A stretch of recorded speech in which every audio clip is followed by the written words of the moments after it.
If it's Monday, debt talks and border fallout. The president prepares to meet with top congressional leaders ahead of a crucial June deadline to avoid a government default, as the administration breathes a small sigh of relief at the southern border, days after the end of pandemic-era restrictions.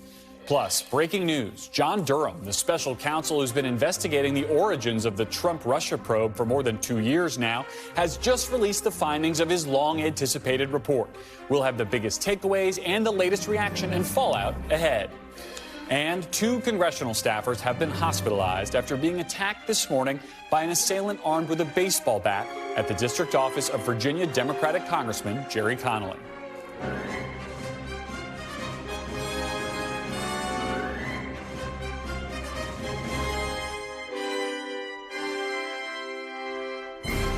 Welcome to Meet the Press Now. I'm Garrett Hake, in for Kristen Welker. Moments ago, Special Counsel John Durham released his long-anticipated Durham report, officially closing the books on a 2-plus-year investigation into the FBI and Robert Mueller's probe into Trump and Russian interference in the 2016 election. In the 300-plus page report, Durham faults the FBI for even opening the probe in the first place. Our team's going through that report as we speak, and we'll have more in just a minute. But we begin today with one eye on Washington and the other on the southern border, as the White House contends with 2 of its most pressing and enduring political issues, the border crisis and the economy, more specifically, the debt ceiling. Things at the border appear to be improving in the wake of policy changes late last week, as the pandemic-era asylum policy known as Title 42 that once allowed border agents to turn away nearly all asylum seekers expired on Thursday night. Department of Homeland Security Secretary Alejandro Mayorkas said yesterday that border apprehensions have actually declined 50% in the days since. It's a hopeful sign for overwhelmed shelters in the area and overwhelmed government officials. Over the past 2 days, the United States Border Patrol has experienced a 50% drop in the number of encounters versus what we were experiencing earlier in the week before Title 42 ended at midnight on Thursday. It is still early. We are in day 3.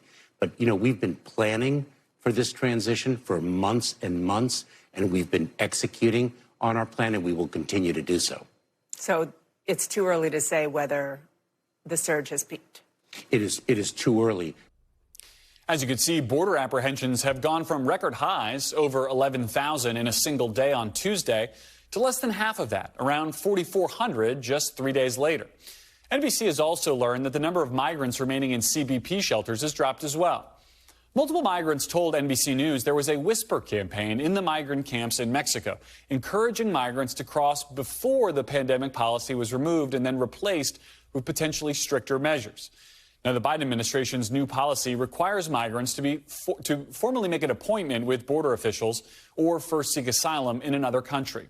Crossing illegally could mean a 5-year ban on re-entry and potential criminal prosecution. Yesterday, President Biden told reporters he hopes the numbers at the border will continue to go down and that the administration has a lot more work ahead of them. The president's comments came as he prepares to meet with congressional leaders tomorrow for their second round of talks over avoiding a potentially disastrous government default. The president told reporters in Philadelphia this morning that there are no updates on negotiations. And House Speaker Kevin McCarthy told reporters today the 2 sides remain far apart. I appreciate the president finally willing to talk after 97 days, but there is no movement. And when you look what we're going, if this is where we were in February we were talking, we'd be in a good place. But we're only a couple weeks away. And if you look at the timeline to pass something in the House and pass something in the Senate, you've got to have something done by this weekend. And we are nowhere near any of that. What do you need to feel better about this? I got to see some real movement on the issue. According to the Treasury Department, the U.S. could default as early as June 1st. But an unofficial deadline for negotiations looms much closer, as Biden is scheduled to leave the country for the G7 summit on Wednesday. Joining me now is Monica Alba at the White House, and Julia Ainsley has been all over the situation at the border. She's back in Washington and joins me on set. But Monica, I'll start with you. Over the weekend, the president stuck a pretty optimistic tone on the debt, but this morning and then again this afternoon, we heard from Kevin McCarthy being much less optimistic. How is the White House squaring the very different attitudes the 2 key players are taking today? Yeah, Garrett, you and I spend our days talking to and covering the same characters, but we're often watching two completely different movies and plot lines here, right? This is something where the White House feels continually optimistic. They say just because talks have continued to progress, the fact that at the staff level, those meetings started last week, continued all the way through the weekend, and since they haven't fallen apart, essentially, that is why the president says he still believes there can be some kind of an agreement reached here, while Republicans and House Speaker Kevin McCarthy have really pointed out what may be the reality here, which is that both sides continue to be completely miles apart. Now, something we did seem to see a little bit of movement on over the weekend was this area of common ground starting to soften a little bit, maybe some potential areas of compromise emerging. But the bigger question here is which side is going to blink first and say, okay, I can give up a little bit on what I had wanted to get out of this process, or are you going to do that first? So the president continues to believe that he is going to be meeting with the top congressional leaders tomorrow in the Oval Office to kind of take a summary view of what the staff talked about all weekend and going into today to evaluate really and kind of give a reality check on whether anything can be hammered out in a kind of framework before he leaves for that major trip to Japan and Australia on Wednesday. But as you know, that's 24 hours to try to solidify some things that are still pretty murky right now. Well, and as the speaker put it today, the progress would be progress if we were having this conversation in February, but he was not feeling good about having it in mid-May. Mon, on the Title 42 part of this, I feel like we all spent all last week kind of preparing for the worst. Certainly the White House seemed to be preparing for the worst. Are they seeing what we're seeing in terms of the border numbers as kind of a happy surprise, or are they saying this is what they expected all along? The Biden administration is saying essentially that the plans that they put in place, this is proof that they are so far working the way that they're supposed to. Remember that we had almost like a trial run for Title 42 lifting back many months ago before the court stepped in and delayed it until now to be tied with the public health emergency. So the Biden administration, DHS, the White House had a lot of planning meetings, a ton of discussions, and had laid out this 6-pillar plan for surging resources to the border, all this additional personnel that you saw there, getting some of these facilities to process people, they say, and they hope in a more efficient manner. But they really hadn't been able to see how this was all going to work in practice until just the last couple of days. And in terms of conversations that I've had, they say, look, it may be too soon to say that everything is really going in the direction that they're hoping for, which would be this kind of a drop-off. Even though the early days and early numbers are suggesting that, they're still bracing for something that could be a different story in the coming days as this continues, and we really just haven't been here before in so long that nobody wants to take any kind of a victory lap or anything like that. But they are pointing to the fact that they feel that the message did get through to some migrants, that making that incredibly arduous journey, going through the treacherous conditions only to be met at the border and potentially not be able to get across and seeking asylum, that message did resonate with some who are attempting to make that journey. Garrett. All right, Monica Alba at the White House. Monica, thank you. And Julia, welcome back. You were in Texas basically all last week. These numbers on paper look great, about 50% down in terms of apprehensions at the border. Is that surprising to you based on what you saw down there? Yeah, a little bit. I think so. I think it was surprising because, I've been looking at these planning documents and the things that they've been planning for even since last April when they first planned on lifting it. And they were mapping out projections for 18,000 border crossings a day. Wow. Yesterday, about 4,100 crossed the border. We're in a totally different universe.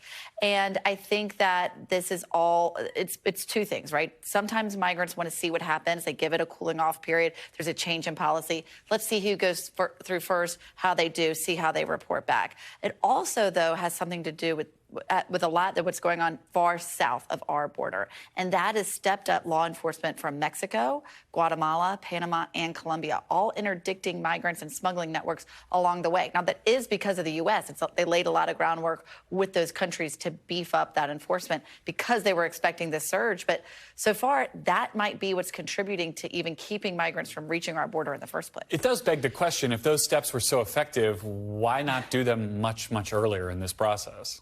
In some parts, they are hampered by money. I mean, they are still $3 billion short of what they need to be able to carry something like this out in the long term. In fact, that's why they had these contingency plans to try to release some migrants without court dates or the ability to track them, although they were blocked by a Florida court from doing that. But the idea is that this could be a short-term rush of resources 1,000 more asylum officers. They have lawyers who can get on a phone with an asylum officer and a migrant as soon as they cross in. They pick up a phone in a border processing phone booth and they figure it out. Can they sustain that in the long term if Republicans won't fund any part of Biden's border agenda? We'll have to see. What do you think of the Secretary's comments that it is really too early to see here? I mean, how much of that is based on funding and how much of that is based on, I mean, I think these numbers demonstrate that we just don't know all the things we don't know, right? I mean, we can only control so many factors and the rest is pretty opaque. It is. There's so many factors. We still have 20 million displaced people in the Western Hemisphere. No matter what we talk about in Washington, there's only so much we can control. I think they're really reluctant to take a victory lap. That it's still too early is something that was repeated to a lot of media reporters, DHS reporters on the phone today. But I think one of the things my sources are telling me is look at the numbers in Border Patrol custody. Even though these other numbers have fallen by 50%, we're only down to 21,000 in Border Patrol custody. That's still more than they have space for. And it takes longer to process under these new rules than it did under Title 42. So even if you were coming across, if they're staying longer in custody, you have to release more of them. And the best laid plans don't take care of the fact that when you release migrants onto the street, they tell somebody else that they got through, more will come. It's such a complicated issue. You've done a great job covering it. Welcome back to D.C. Thank you. Got back for Mother's Day. That's what we like to see. All right, good. All right, Julia, thank you. So I want to bring in the mayor of Laredo, Texas now, Victor Trevino. Mayor Trevino, now that Title 42 has expired, talk to me about what you're seeing there just across the Rio Grande. How are things in Laredo? Well, first of all, thank you for having me. And of course, there's no doubt that we're seeing a historic challenge we've never seen before at our southern borders. But before the end of Title 42, our local hospitals and NGOs were already near capacity or at capacity. But everything we've been doing here since the declaration of emergency locally has held up. And we have not been overwhelmed to this point. We're receiving about 300 to 400 migrants daily from around 700 before. And our emergency managements are holding up. But however, because we received the overflow from El Paso and Brownsville, Texas, we're still at high alert. And we see that the numbers in the Border Patrol custody have gone down. But this is something we just have to be vigilant on. We have a medical underserved situation here, which was on the pandemic, and we don't want this to be the new normal. So these are things that we're looking at as we speak. Talk to me about the lead up over the last, couple of weeks to this. Do you feel like you've gotten in place all the resources you need from the federal government and from the state of Texas? That's the reason for the declaration of disaster, because we're able to activate these resources. We're able to activate whatever we need to do locally, shelters, the buses, and the NGOs. This is a way to actually be on alert and have our stakeholders ready. But we can't continue this roller coaster ride any longer. I mean, this is an emergency declaration. We have to be cognizant that we're underserved and that we only have a certain amount of resources here. This is what I think it's an American problem. It's not a local problem. We have to do local things for a federal problem. So this is where we're at right now. Well, to that end, I mean, you are on the front line of this. If you're talking to the White House, if you're talking to the administration, what do you need from the rest of the country? What are you asking the White House for to help you address this problem where you live? Yeah, I think what we need to do is get mayors of the borders involved with a conversation with the federal government, and so they can have our perspective and point of view. We live and work here. We know on the ground what happens here. There might be a disconnect on people that are not living here. So this is something I'd like to see. And migrants may be thinking differently right now because of all the situations that are going and all the new rules. So this is America, the beacon of freedom, the example for the rest of the world. So we have to balance humanitarian efforts with security, of course. You talk about the idea that this is America's problem to solve, and one of the ways that your governor has been bringing it to the attention of the rest of the country has been this idea of busing migrants to Democratic-run cities, including migrants from Laredo. Do you think that's helpful in any way, or does it politicize the crisis? What's your view of the way the governor's been handling this? Well, these are situations that they do a lot of things to put a Band-Aid on things. It helps a little bit. But we have to understand that the smugglers are the ones in control or passing the migrants. So that's a situation we have to be cognizant of. Any little bit helps, but I think this immigration reform should have been done a long time ago. And this is the evidence of what happens if no reform was done in many years before, many decades. What do you make of the changes that the Biden administration's put in place just within the last week or so? I don't know if you heard what Julia was just talking about, but some of the ideas about changing, enforcement further south and changing the ways that the CBP moves people around. Are these changes that could have been helpful earlier? Do you think they can hold if the numbers pick up again sometime in the near future? Yeah, well, these things that they have done do help. But like I said, these are things acting reactively. We should have done this a long time ago proactively. But definitely that might be contributing to the decrease in the migrants we're seeing. How do you handle the balancing act that you have to have between, enforcing the law, protecting your city, and also trying to have a humanitarian response to the people who are showing up on Laredo's doorstep? It is both a legal challenge and a humanitarian crisis. It is difficult. So prevention for me, I'm a medical doctor, is number one. I try to prevent things before they happen. So I always push that prevention issue because then we'll be acting after the fact, and that complicates matters. So I think all these prevention measures can be done before we see the situation get worse. And last question, I think, what are you seeing, across the river in Mexico? What are you watching for to try to determine whether this, kind of cutback that we've seen over the last few days is going to hold, or whether you need to be bracing for big numbers again? That's the reason we have to have good communication with our border partners. And that's crucial because we get inside information on what's going to happen or what the situation is over there. We just can't be expecting things to happen. If we have the information, the collaboration, that really helps a lot. All right, Mayor Victor Trevino, thank you so much for joining us today. Thank you. And coming up, Special Counsel John Durham's years-long investigation into the origins of the FBI's Trump-Russia probe is now closed. Key takeaways from the Durham report, released for the first time just minutes ago, next. Plus, breaking news. 2 congressional staffers have been attacked with a baseball bat in the office of Democratic Congressman Jerry Connolly. The suspect is in police custody, and the 2 aides are in the hospital. More details ahead. You're watching Meet the Press Now.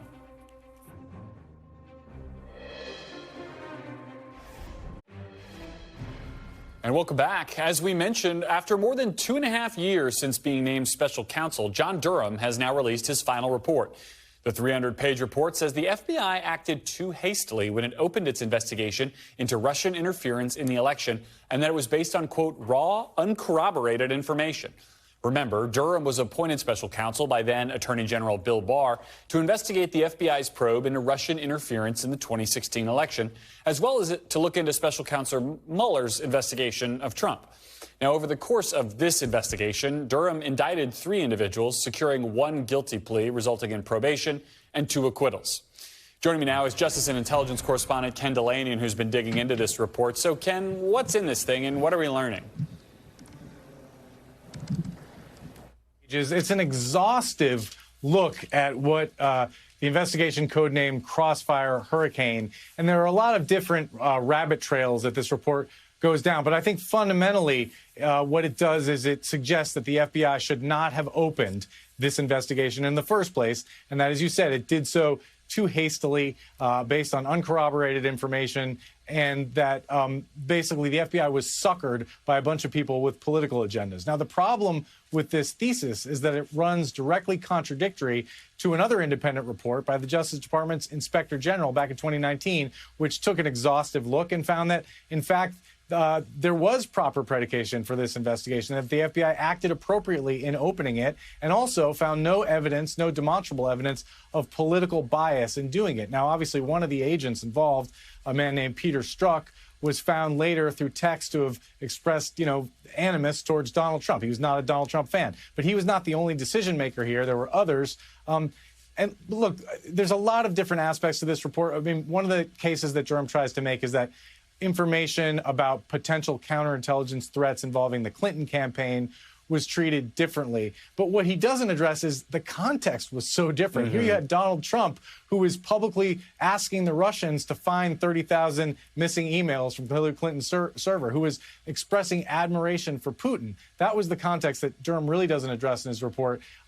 Look, the other thing is there have been a lot of policy changes because there were some serious flaws in how the FBI approached, particularly its applications for foreign surveillance warrants, and the rules have been entirely overhauled in that respect. There's also a new rule that says the Attorney General has to approve any investigation into a political candidate or political campaign. And a lot of people would say that makes perfect sense given the stakes here. Ultimately, this investigation, as everyone knows, did not find formal coordination between the Trump campaign and Russia, but it found a series of troubling contacts. And a Senate Intelligence Committee report, bipartisan, went even further and said that those contacts posed a counterintelligence threat to the United States because the Trump campaign essentially opened their arms to help from the Russians. Ken, I mean, obviously, this is going to get a ton of attention, especially on the right. I'm looking at my Truth Social app now. Donald Trump has just posted. He says the American public was scammed. He's going to be driving a lot of attention towards this. How do you think the DOJ is going to react to this report and to that attention? Do you think they're going to try to come up with more reforms than the ones you were just talking about, even to just try to assure people, especially those who might be skeptical based on this, that they hear what they're saying, that they've taken this report seriously? Like, what happens now?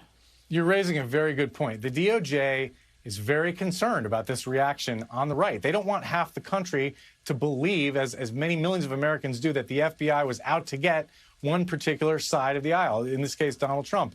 And that's why Chris Wray, the FBI director, issued a statement essentially distancing himself from some of the decisions made in this investigation and saying, look, that was then, this is now. We've made a host of changes. Some of these mistakes would not happen again. And this Justice Department feels similarly. They want to divorce these institutions from politics, and they want the whole country to believe that it's on the level, but they're just dealing in a climate of misinformation. The thing, Trump will proclaim that this report vindicates him, but it actually does the opposite, because he says that this was all corrupt. John Durham went looking for corruption. He looked hard for corruption. He interviewed every CIA analyst who had their hands on this and every FBI official, and he found none. He couldn't establish, and he was 0 for 2 in court. What he found was essentially a difference of opinion about the strength of this case. Ken, I imagine in the 2-hour version of this show, we would probably talk more about the special counselization of the Justice Department that's grown out of this, where everything gets farmed out. But alas, we're only doing the 1-hour show today, so we got to leave it there. Thank you for your reporting and your time digging into that report, Ken. And now we've got some more breaking news, this time out of Virginia, where, according to Democratic Congressman Jerry Connolly and law enforcement officials, an individual with a baseball bat entered his district office and attacked 2 members of his staff. That individual is now in police custody, and Connolly says his staffers have been transferred to the hospital with non-life-threatening injuries. Connolly has represented Virginia's 11th district, which includes Fairfax County, going all the way back to 2009. Joining me now is senior national political reporter Sahil Kapoor on the Hill. So, Sahil, what more do we know about this attack tonight? Well, Garrett, we know this attack took place in Fairfax, Virginia, the suburbs of Washington, not far from where I am on Capitol Hill right now at 10:49 a.m. Capitol Police says 2 congressional staffers were assaulted with a metal bat, received non-life-threatening injuries. They mentioned that Congressman Connolly was not in the office at the time of the assault, even though Connolly, in a statement of his own, said an individual entered his office with a baseball bat asking for him before committing this act of violence. The congressman went on to say that his focus at this time is on ensuring that they are receiving the care they need. We know that the U.S. Capitol Police has launched a joint investigation into this assault with local police, and they have arrested a 49-year-old man from Fairfax. Capitol Police says it is not clear what the suspect's motivation may have been at this time, Garrett. Sahil, I'm just thinking about all the related stories that we've covered, the attack on Paul Pelosi, the security changes made after January 6th. What are you hearing from lawmakers? What are you hearing from the Capitol Hill community about this? It is the concern of everyone who works on or adjacent to the Hill that this kind of violence is spreading. That's absolutely right. There's been a major surge in threats targeting members of Congress, in some cases their family as well. The U.S. Capitol Police has tallied numbers on this. From 2017, it was a little under 4,000. It exploded to 9,625 credible threats in 2021. That's the year that, of course, began with the January 6th attack on the Capitol. It's a major concern to members of Congress, to the entire Capitol Hill community. We've seen lawmakers talk about how they're spending more and more amounts of money, larger amounts of money from their personal campaign funds on private security for themselves. Some have talked about buying body armor, adjusting their routines, taking all kinds of precautions to protect themselves physically that we would not have thought would have been necessary about a decade or 15 years ago, Garrett. No. And Sahil, while I have you, I understand there's more news from the Treasury Department about that so-called X date here as relates to when we might hit the debt ceiling and how that might affect the negotiations going on the Hill. What can you tell us?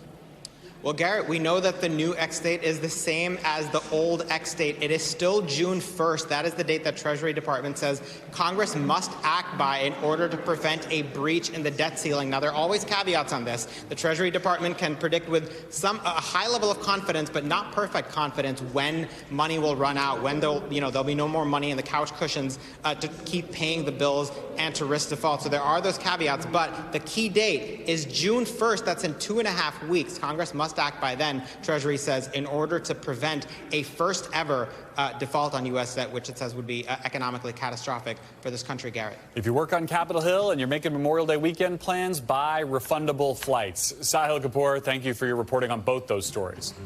And up next, countdown to election night. Kentucky Republicans head to the polls tomorrow to choose a candidate for governor in what may be the most important contest of the year. That's next. You're watching Meet the Press Now.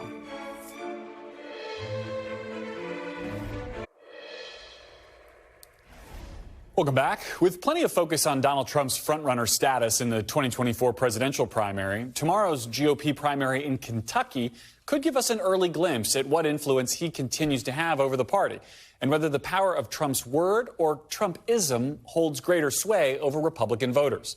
Kentucky Attorney General Daniel Cameron and former Trump UN Ambassador Kelly Craft lead the field vying to take on incumbent Governor Andy Beshear in what's expected to be the most competitive race of 2023.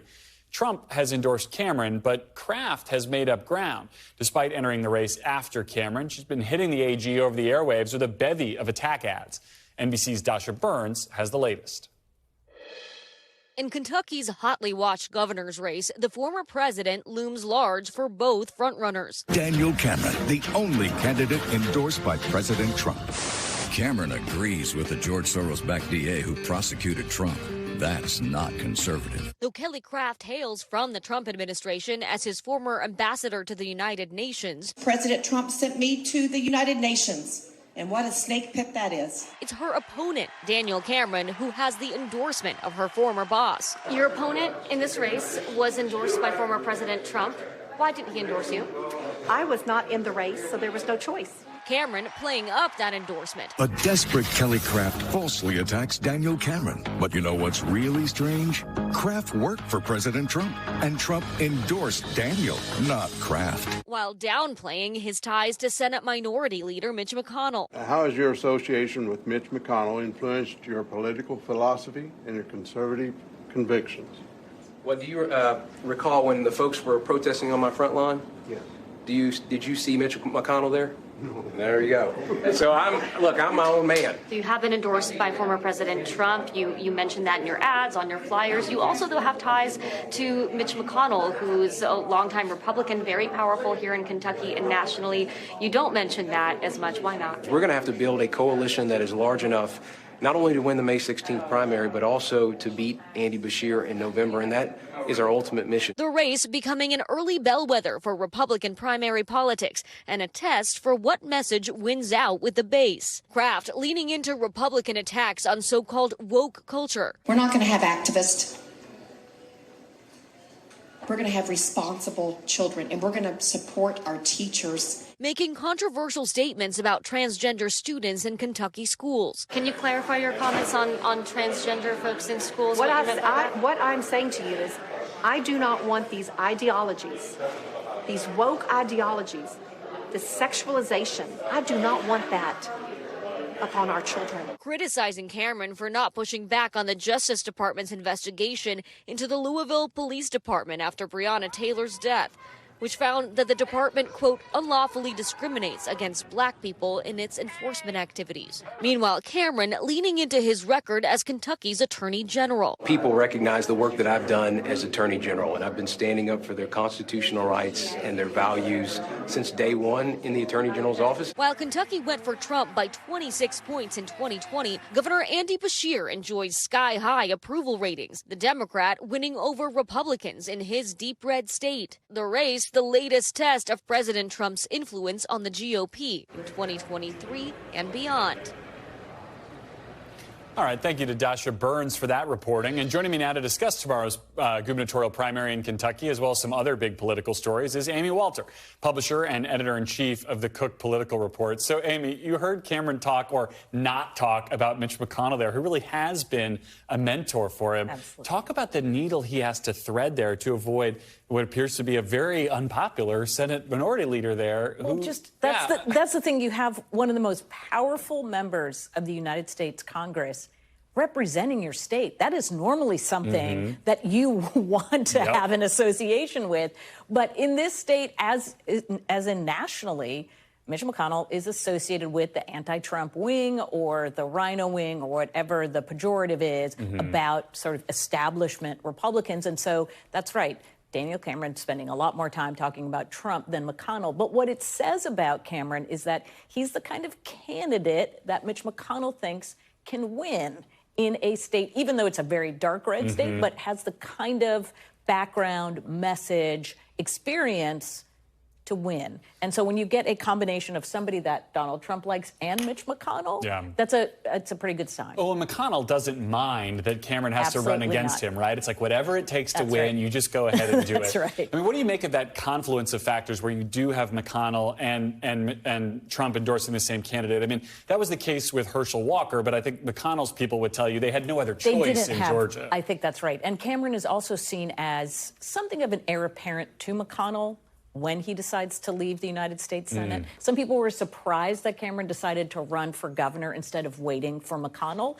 But I think if, there's an opportunity there, he's going to raise his name ID. Whether he wins or loses, he becomes much better known.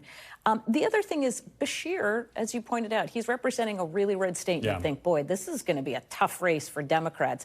Now, look, it's harder to run when your party's in the White House and you represent the opposite party. You're the opposite party in a state like which was not Kentucky, the dynamic he had when he won the first time. dynamic in 2019. At the same time, he is really popular. His approval ratings are significantly over 50% in that state. So just trying to tie him to Biden, trying to tie him to the national environment will be tougher than, say, when he was a candidate. Look at somebody like Laura Kelly in Kansas, who was able to succeed in a really red state, in part because people already liked her, even though they don't really like Joe Biden. The idea of just run somebody who people like is like so shockingly foreign in politics right now, but it turns out it can be a very simple formula for success. It's also nice to be a governor. Well, that's true. It's still hard to win in a state that your party is not a majority, but it can be done. And once you've won, as long as you haven't really screwed up, as long as people still like you and think you're doing a good job, you can stick around a little bit. Kentucky's one of those states that I sort of like pre-Trump, it always used to be a great barometer, right? The same way we look at the Virginia governor's race. What do you make of Kentucky as a potential barometer for the election we're going into in 2024? We're showing a graphic here of some of the times in which the way that Kentucky has gone has, predicated what the White House has done the next year. Look, I think I'm old enough to remember when there was a special election there back in the 90s that definitely predicated the wave that came and swept Democrats out of office. I think if Beshear loses, that is a pretty bad sign for Democrats because it suggests even popular politicians are going to have a hard time running when the pull of national politics, the pull of Biden's low approval ratings are just going to be too much for them. That didn't happen in 2022. Remember, all those Senate candidates who outperformed Joe Biden in their states, or governors outperformed Joe Biden. It's harder because you're going to have lower turnout. That's the other thing to remember about this primary. They think they're going to have really, really low turnout in this primary. And so that adds a little interesting dynamic to this. I want to squeak in one other southern state while I have you. North Carolina. We've got a Democratic governor who's going to veto this 12-week abortion ban. He might get overridden. I can't help but notice that we're talking about this on the same day that the Biden campaign is kind of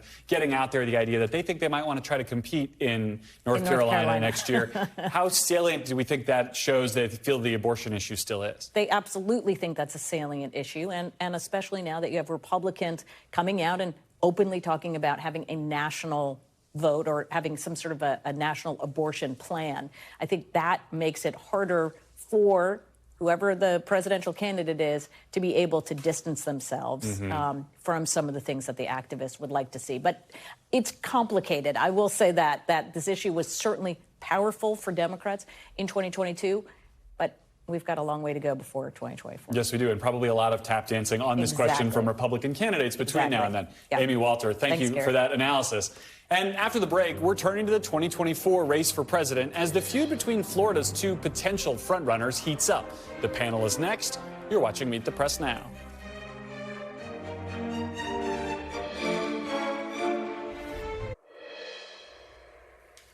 Welcome back. Turning to the 2024 presidential campaign, there is no need to adjust your television, but if you squint really hard, you can see in this clip Ron DeSantis taking what appears to be a shot at Donald Trump's campaign track record at an appearance in Iowa over the weekend. There's no substitute for victory. We must reject the culture of losing that has infected our party in recent years. The time for excuses is over. If we get distracted, if we focus the election on the past or on other side issues, then I think the Democrats are going to beat us again. And I think it'll be very difficult to recover from that defeat. Now, he said something similar in Florida this morning, and that's about as direct as it's going to get from Ron DeSantis, it seems. Donald Trump responded in an interview with The Messenger saying, quote, Ron's not a winner because Ron without me, he wouldn't have won. He's got no personality, and I don't think he's got a lot of political skill. Joining me now are some people with a lot of political skill. Benjy Sarlin, the Washington bureau chief for Semaphore, Democratic strategist, and NBC News political analyst Juanita Tolliver, and Stephen Hayes, editor and CEO of The Dispatch. He's also an NBC News political analyst. So, Benjy, I'll start with you. What do you think of that line of attack from DeSantis? It seems to me the biggest problem with it is you have to admit that Donald Trump lost to say that he was, in fact, a loser in 2020. That's right. There's a difference between saying I, Ron DeSantis, am a winner and Donald Trump is a loser. And he has so far walked that fine line of not quite launching that attack. And, you know, he would get pressed more on this, but one thing that was notable from that Iowa trip is that he was expected to meet with the press and take questions and did not. That would have been the first question a lot of people would have asked. When you say there's a culture of losing and side issues and distractions, what are you talking about? So he will eventually have to flesh this out a bit more. But, Stephen, is this kind of the only needle you can thread if you're DeSantis? You don't want to attack Donald Trump's policy positions because you have many of the same ones. You don't want to attack his character because the rest of the party's rallied around him on that. So this is what you're left with? Yeah, but I think it's a broader attack than the one that he's making. And as Benjy says, it's not much of an attack. I mean, it's like not even a bank shot at this point. He's not naming him. We all know what he's talking about. But, like, if you're going to make an attack, make an attack. No, I think there's a much broader effectiveness case. If you're a Republican and you hold most of the same positions that Donald Trump holds, you can say, look, Donald Trump said the wall was going to be built. The wall's not built. He said we're going to repeal Obamacare. Obamacare is still in place. You can go down a long list. Voters still care about Obamacare? I'm not sure that they do, but if you're Ron DeSantis and your path is peeling away some Trump voters, winning movement conservatives, and being tolerable to the rest of the Republican Party, that's your path. And at some point, he's going to have to make a substantive critique. We saw what happens when people do sort of shrug your shoulders sideways attacks on Donald Trump, and that's why he was president. I just want him to work up to actually saying Trump's name. That is the one thing that didn't happen here, because, of course, we all know Trump's a loser. 2018, 2020, 2022, right? The list goes on. But for him to distinguish himself, he's got to go beyond naming Mickey Mouse and name Trump directly as well. Now, if you're at the White House this weekend, though, are you like, finally, there's a campaign on the Republican side, right? I mean, are Democrats salivating to see these two finally start going at it? It's not even just seeing them going at it. It's about them spending money and resources over the next year and a half going at it, right? Because that means they're going to be in a weakened position coming into a general election when President Biden will have a war chest available to him. He won't have had to scrap with anybody up until the general election. So that's what it's about. spend all your money hitting each other. Please. DeSantis has had money, but this was the first weekend where it looked to me like he had something like a campaign, right? Like he was actually on the ground in Iowa, making movements that looked like campaign movements here. He got some big endorsements. Is he a live player in Iowa yet, despite what we've seen in all these national polls? I mean, I think he is. We had a reporter out there, David Drucker from the Dispatch, on the ground with him and said, yeah, you know what? He passes the bar. He passes the eye test. He's better in sort of one-on-ones with voters than people might have expected. Now, that may be he's benefiting from low expectations because there's been reporting that he can't do it at all. Better than that, yeah, I think this is sort of the beginning of an actual campaign. He had said from the outset that he wanted to wait until after the legislative session was over. So now's sort of the time. But I think these next, 6 weeks will be very important for him to establish himself as the alternative to Donald Trump, or if he's going to do it. Or you're going to start to see more Republican names appear beyond the people who we know are announced. Well, and so, Benjy, if you believe the coalition that Stephen was just talking about, movement conservatives and so forth, that's an Iowa recipe if there's going to be one here. How does Ron DeSantis do at least what Ted Cruz did in Iowa and then something better if he wants to be president? Didn't work for Ted Cruz. Well, he's running a very similar play to Ted Cruz, which did win Ted Cruz Iowa. That got him to the point of, essentially almost being the other guy for a little while. Which is, it's a state with a very committed group of conservative activists who, especially in a caucus setting, can make a big difference. And you're already seeing him make up some ground with some of those kind of committed activists. He rolled out a pretty impressive endorsement slate of 37 state legislators. I think that's about a third of the Republican caucus in the state. So he definitely is showing some of that Cruz life, that he can appeal to people who are very ideologically consistent conservatives. The question is, can you translate it into a nomination? Cruz could not. We talked a little bit about this with Amy Walter in the last segment. The abortion issue continues to bedevil Republicans. They can't figure out how to talk about it. I want to play a little bit of what Nikki Haley had to say about it today. We'll ask you about it on the other side. For a national standard, I think we have to tell the American people the truth. In order to do a national standard, you'd have to have a majority of the House, 60 Senate votes, and a president. We haven't had 60 pro-life senators in 100 years. So the idea that a Republican president could ban all abortions is not being honest with the American people, any more than a Democrat president could ban these pro-life laws in the state. So let's be honest with the American people and say, let's find national consensus. Now, I'm a Capitol Hill correspondent in my day job. What she says isn't wrong. The votes there would be extraordinarily hard to get. But, Stephen, how does that play in a Republican primary? Yeah, I mean, I think that was Nikki Haley could be sitting amongst us as making political analysis rather than actually stating a position as a candidate. I think one of her big challenges is she doesn't know where Donald Trump is on the issue, so she can't echo the viewpoint that he has. She makes perfectly reasonable points. For Republican base voters who are likely to decide or at least shape the Republican primary competition, that's not what they want to hear. They would like her to be more outspoken. Juanita, what do you make about this? I mean, we were talking about the North Carolina bill with Amy in the last segment. I mean, is this still like the kryptonite that Democrats can use against Republicans in different places, that Republicans don't even know how to talk about this issue, much less legislate on it? And when I saw that clip, what I saw was her saying, I'd still do it if I could. Right? And that is the message that I think Democrats are going to roll out to voters, because remember, abortion is a mobilizing issue. It is an invigorating issue for Democratic voters, and they turned out en masse. And Wisconsin earlier this year was yet another marker. Reelected a governor in Kansas, of all places. I mean, Benjy, does this make Donald Trump's answer actually politically the most palatable answer in a general election? They're like, I don't know, we'll see what happens, try to make people happy. I mean, it's not a policy, but it's something that can thread the needle. Well, it's all relative, right? Like, he could get a boost if he is attacked from the right this entire primary as being too squishy on abortion, and he comes out in general election and says, look, I was the one who got tagged as being too moderate. But at the end of the day, as he was just bragging in a clip that Democrats are already saving for general election ads the other day, he was, quote, proud and honored to have appointed the justices who overturned Roe v. Wade. I mean, he hasn't changed his position on that. And that still is probably the core issue for voters. That's the language they understand. Is that enough for Democrats to use against him? Here are your Supreme Court justices? Celebrating the Supreme Court justices who overturned Roe, celebrating every ban across the country, absolutely that's ammunition. And that's going to come through in battleground states as well as the national mood. Stephen, will we see Ron DeSantis run on the 6-week ban that he signed in Florida, or is he going to try to run away from it? So interesting. So we haven't seen him run on it. And it would be one place, I mean, as I mentioned earlier, that one of the things he's trying to do is peel away sort of the base of MAGA voters. And if you talk about a place that might work, Northwest Ohio, with lots of religious conservatives, would be a place where you'd think he might emphasize that. He's not done it to this point. I suspect that that's because his team believes that that would either leave him in trouble in a general election, or because it's not an issue that Ron DeSantis is comfortable litigating, sort of in those details. I also remember that he signed that bill and posted about it at 11:30 at night on Twitter, right? It's not something he's out here celebrating. There was no big ceremony about this. That's Mike Pence's music. This is the one guy in the field who is comfortable talking about this kind of stuff, and we may see that. Benjy, I think you're probably going to get the last bite of this. You are our policy guy. What do you make of the total disconnect between the way that President Biden and the way that Kevin McCarthy are talking about the debt ceiling negotiations that they are or are not having over the last week to try to avert a default? Well, there's always a lot of theater around these negotiations.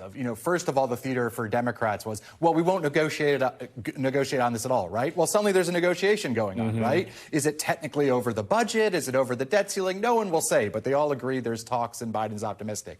Similarly, on McCarthy's end, even if he thinks he's close to a deal, he's going to have to sell this as, wow, we had the Biden administration over a barrel. You can't believe how they caved to us. If, this early in the process, you're saying things are going great, it's harder to sell that. Well, and it'll be permitting reform and spending caps or something like that. All right, well, we'll see where this all ends up. Guys, we could do 5 segments on this, but they don't let me do that. So anyway, I appreciate you all coming in. Juanita, Stephen, Benjy, Sarlin, thank you all. And still to come, who holds the power of AI? As Congress grapples with how to rein in the AI revolution, Meet the Press reports sat down with industry insiders on how to regulate the rapidly evolving technology. Key moments from that exclusive reporting is next. You're watching Meet the Press now.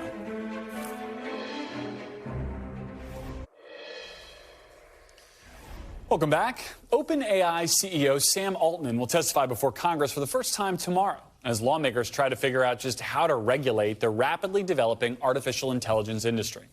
Ahead of his appearance before a Senate Judiciary Subcommittee, Altman, whose company is behind the popular AI chatbot ChatGPT, will also speak to a bipartisan group of House members tonight.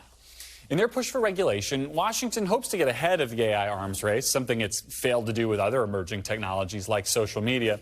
But their efforts are likely to encounter significant pushback from the industry. On the latest episode of Meet the Press Reports, exploring the potential and the pitfalls of AI, NBC technology correspondent Jacob Ward spoke to former Google CEO Eric Schmidt about who is best equipped to rein in AI. I have to say, I don't hear a lot of guardrails around the industry in that. It really just, as I'm understanding it from you, comes down to what the industry decides for itself. When this technology becomes more broadly available, which it will, and very quickly, the problems are going to get much worse. I would much rather have the current companies define reasonable boundaries. It shouldn't be a regulatory framework.